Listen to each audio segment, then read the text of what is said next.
Tamgong Church. This evening, we're going to be discussing personal financial management, and we have a special guest who is going to take us through the session. But would like to start with a word of prayer from our Deputy Senior Pastor, Pastor Njagi. Amen. Thank you very much, Mercy. A very good evening to you all and welcome on this family month. Let's turn to the Lord in prayer as we begin this session. Dear Heavenly Father, in the name of Jesus, we thank you this evening.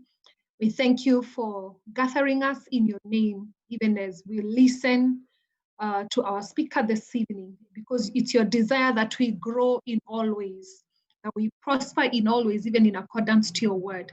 And we commit ourselves to you, we commit the session to you, we commit our speaker to you. And yes, Lord, even as she speaks, Lord, you will, in a very special way, I speak to us at a very personal level in the name of Jesus. Thank you for you have watched over us since the last time we met. Thank you that you continue to watch over us and preserve us. We give you all the glory, we give you all the honor. In Jesus' name we pray with thanksgiving. Amen. Amen and amen. Amen. Thank you, Pastor Njagi.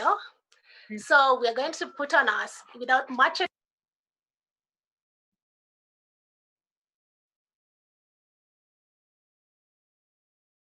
Mrs. Kemani, Rose Kemani. Our speaker for tonight is Sheba Njagi. She is the head of communication and training at Centonomy, and she's going to tell us more about herself as she goes through the session tonight.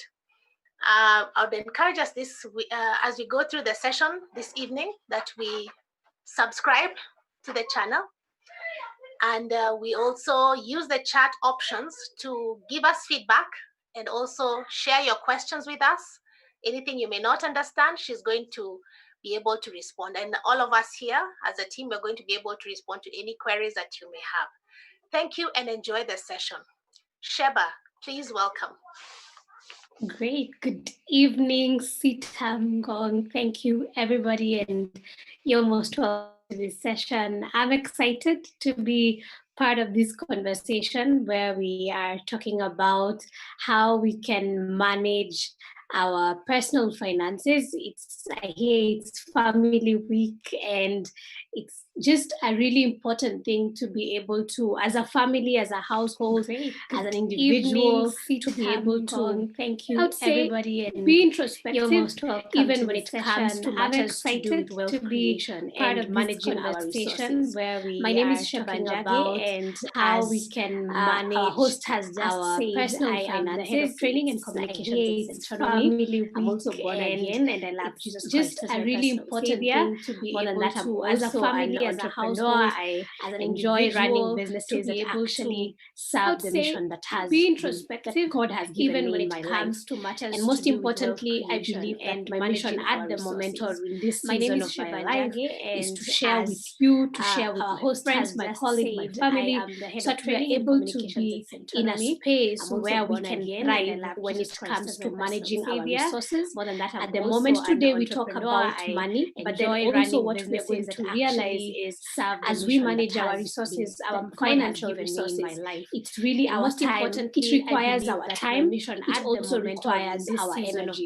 So I'm hoping in the next to share with 50 minutes or so, we are going to be able to review and see why is it really important for us to be able to manage our money the best way possible. At the moment today, we talk about we are going to start from a point of our attitudes with money, or as we manage our behavior with money. Have you ever asked yourself, why do you do the things you do with your finances? It also requires our energy. Why do you shop in the next you shop? Why do you select the shops that you go to? If you have savings or if you have investments, have you ever really asked yourself, why manage our money? Did I choose to make that investment? We are going to start from a point. One thing we realize is that our behavior